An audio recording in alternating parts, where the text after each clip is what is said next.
fait chaud, il fait beau. On est là, on va continuer à dénoncer. On est là, on va continuer à parler du Congo. Parce qu'on n'a que ce Congo comme pays. On n'a que ça. On n'a pas un autre pays, chers compatriotes. Notre pays, non. Chers citoyens du monde, on est fiers de vivre en France. On aime bien la France. Ben oh, oui, on va finir nos vies ici, tout simplement parce qu'on est irresponsable, parce que chez nous, on ne veut pas prendre les choses en main. Le peuple français s'est battu comme un seul homme pour défendre sa patrie. Ouais. La France est complice de ce qui se passe au Congo. Les Français étaient dehors, les Français qui sont mobilisés. La diaspora française avec le général de Gaulle ont mis en place des actions pour défendre la patrie. Qu'est-ce que vous attendez, vous les Congolais? N'attendez pas à ce que la France vienne vous libérer. Et les choses ne passeront pas comme ça. Il ne faut jamais attendre que les Américains viennent nous libérer. Les Américains ne viendront jamais nous libérer. On ne doit pas attendre la Belgique. La libération du Congo ne viendra que par la volonté des Congolais. La détermination des Congolais qui fera en sorte que notre pays soit libéré. Est-ce qu'aujourd'hui on est capable de se regarder le jeu dans les yeux et de se dire qu'on est prêt pour défendre notre patrie et qu'on est vraiment des patriotes? Et je pense que cette question mérite réflexion. Cette question mérite réflexion. Hein? Chers compatriotes, citoyens congolais, citoyens du monde, soyons unis, soyons ensemble, défendons notre patrie. Bien qu'on se mette ensemble, soyons déterminés pour la cause de notre République et nous pourrons aboutir et apporter des solutions justes. Le but est de servir de la France comme un modèle. Aujourd'hui, le Congo est une puissance. Le deuxième pays francophone après la France. Mais aujourd'hui, la francophonie préfère soutenir le Rwanda. Ce qui est étonnant, en fait, c'est que nous ne comprenons pas pourquoi ce soutien au Rwanda. Et le Rwanda parle anglais actuellement. Le Rwanda était un pays francophone. Hein. À l'origine, le Rwanda était un pays francophone. Et aujourd'hui, c'est le Rwanda qui déstabilise la France dans la région. Hein. La force de la France est d'abord par le fait qu'ils ont une deuxième langue, une troisième langue qui a une place importante dans le monde. francophone. Et pourquoi on est anglophone? Parce que aujourd'hui, le Rwanda ne parle pas français, le Rwandais parle anglais. Mais on veut faire Mais c'est le Rwanda aujourd'hui qui dirige la francophonie. Moi j'hallucine, je n'arrive pas à comprendre cette situation. Pas de francophonie au Rwanda, pas de francophonie au Rwanda. Pas question. La solidarité francophone existe où? La solidarité. On peut voir la solidarité francophone. Parce qu'aujourd'hui, entre le Rwanda et le Congo, toute cette puissance francophone devait être avec le Congo, en commençant par la Belgique. C'est quoi? C'est ce que veut la Belgique aujourd'hui. Personne ne comprend. On n'en sait rien. Aujourd'hui, le Belge soutient le Rwanda pour que le Rwanda déstabilise le Congo. Et ça, les Congolais trouvent ça normal.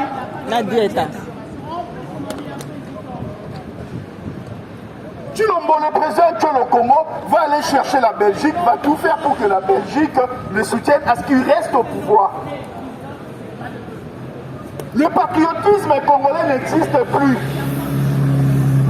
Les Congolais sont fatigués, ils sont chez eux. Il fait beau, les Congolais préfèrent être dehors, aller dans le Nganda, aller manger, aller boire, au lieu de défendre la patrie. Au lieu d'être là avec nous, pour défendre la patrie, notre cause, la République démocratique du Congo. Nous allons continuer à défendre la patrie, nous allons continuer à défendre les Congos. La République démocratique du Congo est déterminée. Pas de concert ici en Europe. Chers compatriotes, citoyens du monde, aujourd'hui, le Rwanda massacre les Congolais. Aujourd'hui, le Rwanda pille les Congos. Aujourd'hui, le Rwanda utilise le viol comme arme de déstabilisation, d'intimidation, de dissuasion. Aujourd'hui, nos parents, nos mamans, qui sont à l'est du pays, ne peuvent plus vivre en paix chez eux.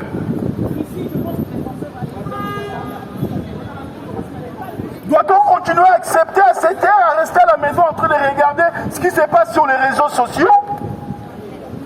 Doit-on continuer à observer, à accepter l'inacceptable comme certains politiciens congolais ont l'habitude de faire? Doit-on continuer à laisser les Occidentaux marginalistes déstabilisent nos pays? Pourquoi nous, Congolais, pourquoi nous, Africains, on ne doit-on pas se mettre ensemble pour se dire, ben voilà, il est temps pour que nous puissions, nous,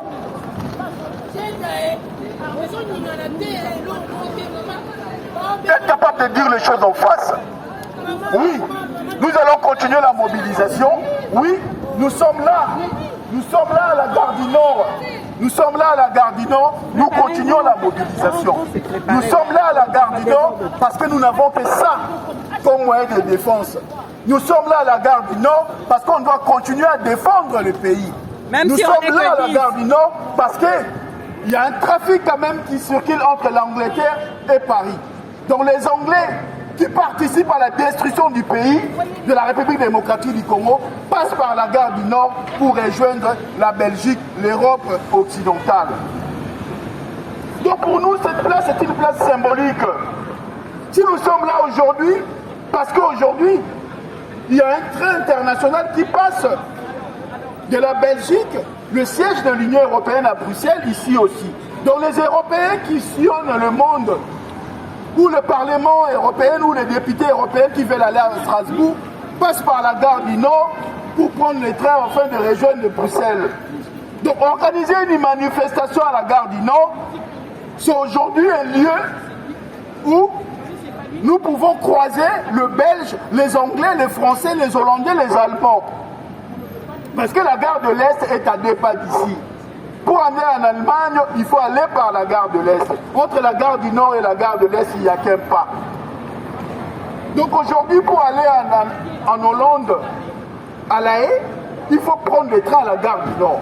Donc on est vraiment au carrefour du monde, on est au carrefour de l'Europe, on est au carrefour occidental ici, la gare du Nord. Et la gare du Nord a une place symbolique aujourd'hui dans ce combat. Et vous nous verrez régulièrement à ce lieu pour dénoncer ce qui se passe. Parce que la gare du Nord relie aussi le Nord, Sud, Est à l'Ouest. Parce que la gare du Nord symbolise beaucoup.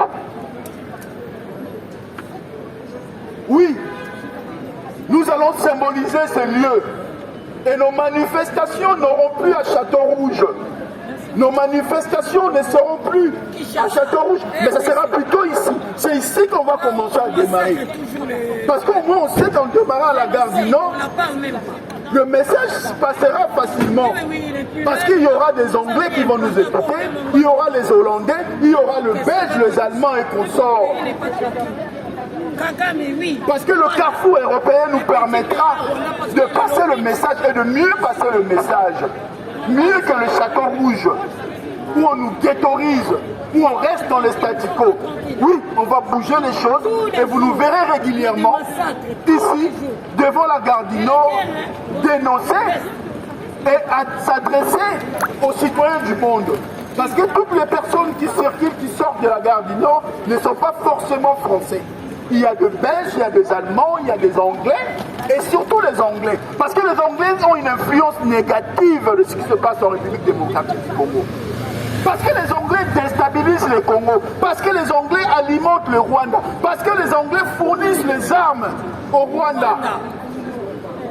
Et aujourd'hui, vous vous rendez compte, les Anglais viennent de signer encore un accord avec le Rwanda pour que les migrants que les Anglais ne veulent pas prendre, ne veulent pas garder chez eux, puissent être expulsés au Rwanda. Donc, le Rwanda, qui est un petit pays, qui n'a pas forcément d'espace pour accueillir la misère du monde, va aujourd'hui commencer à accueillir toutes les personnes que les Anglais n'en veulent pas. Et croyez-moi, c'est pas au Rwanda, ça sera. Ils vont aller au Congo. Ils cherchent des. Et vous avez compris pourquoi aujourd'hui il y a la déstabilisation de la RDC? Voilà. Parce que le Rwanda aujourd'hui est incapable, n'a pas assez de terrain pour accueillir ces migrants. Voilà. Mais que sa population aujourd'hui qui est au Congo. Mais les Rwandais s'engagent à accueillir les migrants que les Anglais n'en veulent pas. Et quand ils vont arriver au Rwanda, et du fait que le Rwanda n'a pas de guerre, ces personnes-là vont être déportées en République démocratique du Congo. Peuple rwandais, boutez les dictateurs dehors, peuple Et rwandais. cette situation est inquiétante. Cette situation nous embête. Nos frères rwandais, nos frères Tutsis, boutez Kagame dehors. Cette situation nous préoccupe, nous embête et nous dérange, nous, Congolais. Doit-on continuer à observer, à regarder? Doit-on continuer à écouter, à entendre, à ne rien faire? Moi, je pense que non. Est-ce qui justifie notre présence en ce lieu en ce moment? Donc nous allons continuer à défendre la patrie parce que nous n'avons pas d'autre choix, parce que nous n'avons que le Congo comme pays, parce que nous n'avons que la République démocratique du Congo comme nation. Peuple rwandais, nos frères rwandais, Tutsi Hutu, boutez la dictature dehors, mettez-la dehors, levez-vous. Il faut filmer. Ah oui.